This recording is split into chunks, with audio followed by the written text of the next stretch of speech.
स्वामींच्या केंद्रामध्ये आरतीला येत असतो।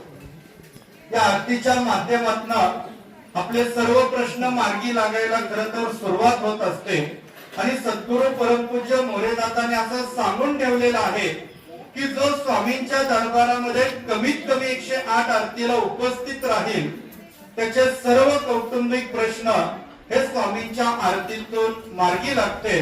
खरं तर एवढं महत्व हे स्वामींच्या आरतीचं आहे, लक्षात घ्या।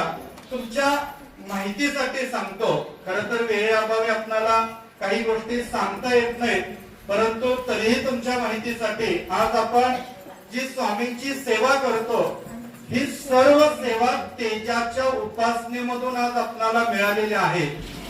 सद्गुरू परमपूज्य पिठले स्वामींची ज्यावेळी स्वामींनी निवड केली, खरं तर त्या काळामध्ये सद्गुरू परमपूज्य पिठले स्वामींचा सराफी व्यवसाय होता आणि करोडो रुपयाची उलाढाल खरं तर 200 वर्षापूर्वी त्यांची होती, लक्षात घ्या।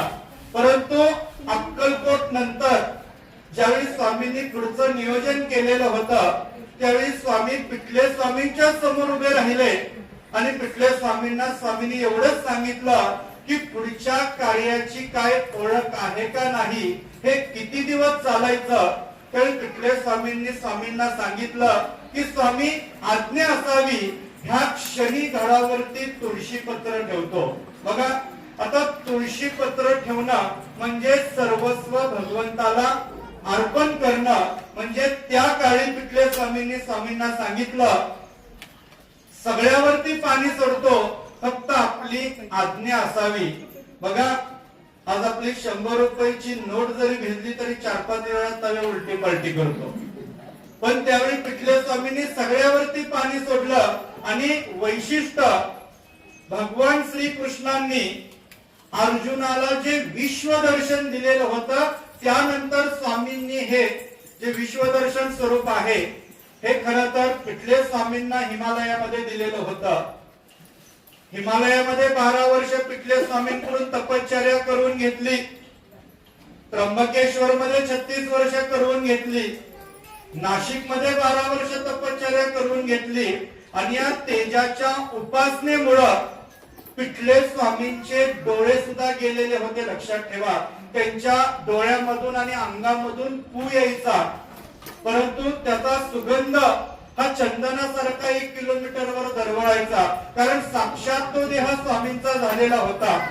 आणि त्यानंतर मग सद्गुरू परमपूज्य मोरेदादांची निवड करून खरं तर हे मंत्र स्तोत्र या आरत्या आज अक्कलकोट मधून किंवा दिंडोरी मधून ही सेवा करण्याची एक संधी ह्या सर्वसामान्य आपल्या भाविक सेवेकऱ्यांना लाभली, लक्षात ठेवा। आज जर स्वामींनी हे कार्य अक्कलकोट आणि दिंडोरी पुरतं जर मर्यादित ठेवलं असतं तर आपणाला सेवा करण्याची संधी भेटली असती का? बघा, आज आपण प्रत्येकानं आपल्या मनाला एक प्रश्न विचारा की स्वामींच्या सेवेत येण्या अगोदर आणि स्वामींची सेवा भेटण्या अगोदर आपल्या जीवनामध्ये किती अंधकार होता, आपलं जीवन आपलं कुटुंब हे किती संकटानं भरकटलेलं होतं, ह्या प्रत्येक प्रश्नाचं उत्तर आपल्याला मिळेल।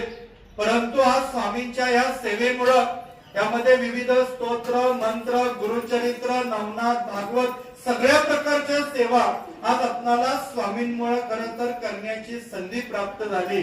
परंतु लक्षात ठेवा, हे कलियुग आहे आणि कलियुगाचं एक वैशिष्ट्य आहे, हे कलियुग एकाच पायावरती उभा आहे।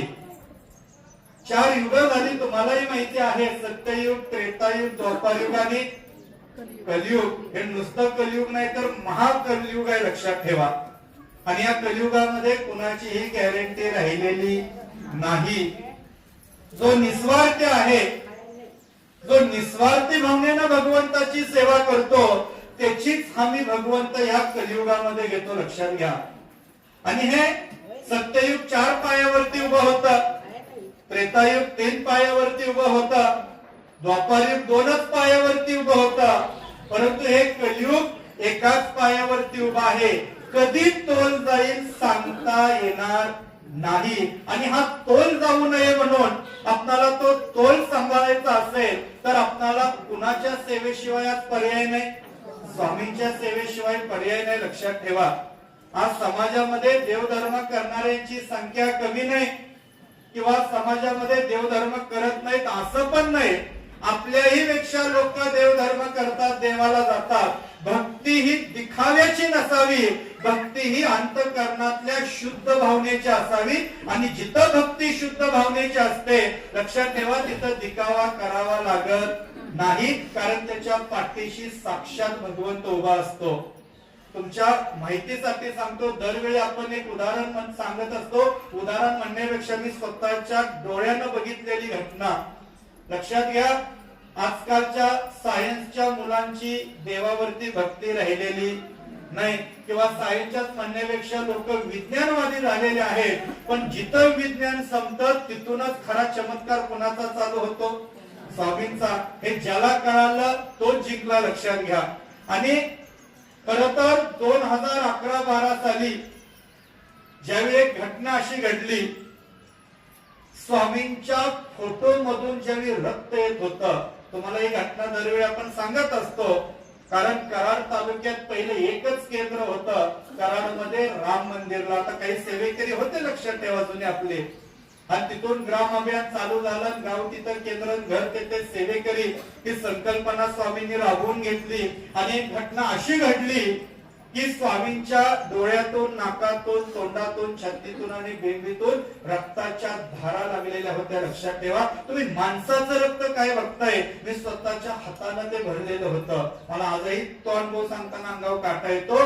त्यावेळी कळालं महाराज फोटो मध्ये नाही, ते प्रत्यक्ष आपल्या बरोबर आहे.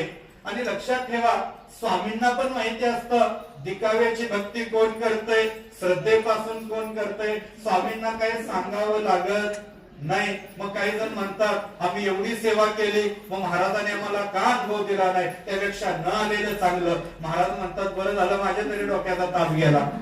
लक्षात घ्या, आपल्याला काय पाहिजे हे त्यांना सांगावं लागत नाही, लक्षात ठेवा. फक्त तुमची निष्ठा, श्रद्धा महाराज तपासतात का, तर 1001% तपासतात, लक्षात ठेवा.